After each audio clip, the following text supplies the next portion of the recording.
Who could possibly disagree with the statement that he just put forward? Being alive is the precondition of everything else.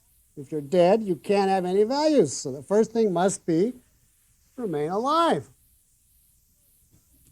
Does that show that life is the standard of value? Absolutely not.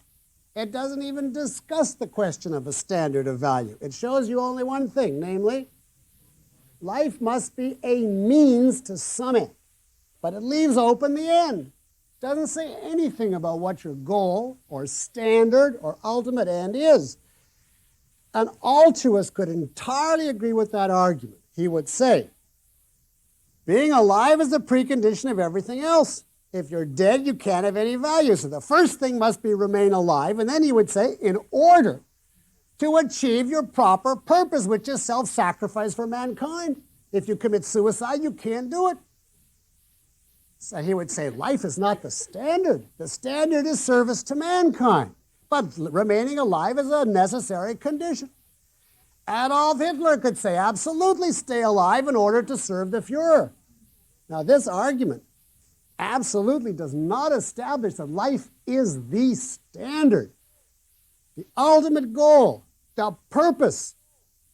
It simply says, don't forget this one, whatever else you're after, or you're going to be trapped.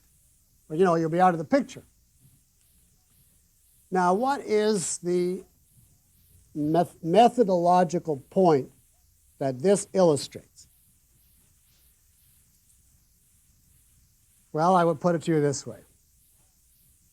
You must grasp clearly, before you get launched on your understanding, you must grasp clearly the meaning of the idea you're trying to understand.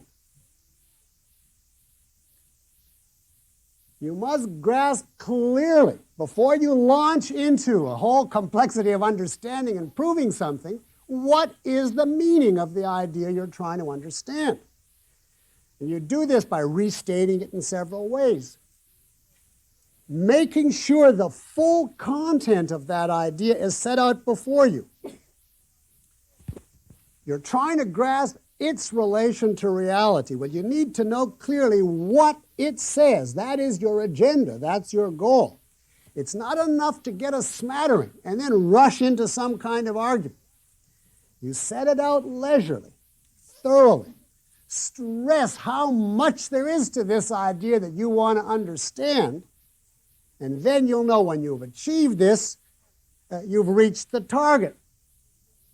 Now, I can't give you really very detailed tips on how to know when you are committing this particular error. But for instance, on this instance that we just used, if you are taking a fundamental philosophic issue of such weight and importance as the standard of value, and you find that you can rattle off everything significant to say about it in a couple of sentences with which no one could conceivably disagree, then you have a reason to suspect you have omitted something. Fundamental philosophic ideas are almost always profoundly controversial. They are not bromides. They are not self-evident, unless it's like A is A. They involve tremendous abstraction, tremendous complexity. And therefore, if you find that you can zip them off in one or two sentences that absolutely no one could ever question, the chances are very strong that you did something wrong, that you missed out what this idea actually says. Now, I'm not saying that complexity is an end in itself. I'm saying don't run too fast before you know what the idea is. Another test of have you got the full meaning is this. We're trying to understand another author, in this case Ayn Rand, somebody else's thought. If what Steve said was that representative chewed understanding of it, why in the world did she go on at such incredible length? Why did she go into all those topics, the analysis of value and the analysis of life and what constitutes an alternative and what doesn't, and so on and so on, and then do it in much more detail in the objectivist ethics after Galt's speech, etc.? Now, true enough, an author may be wrong. He or she may overcomplicate. Maybe you found a simpler way than the original author, but it is not safe to assume it right off the bat, particularly if you're confused.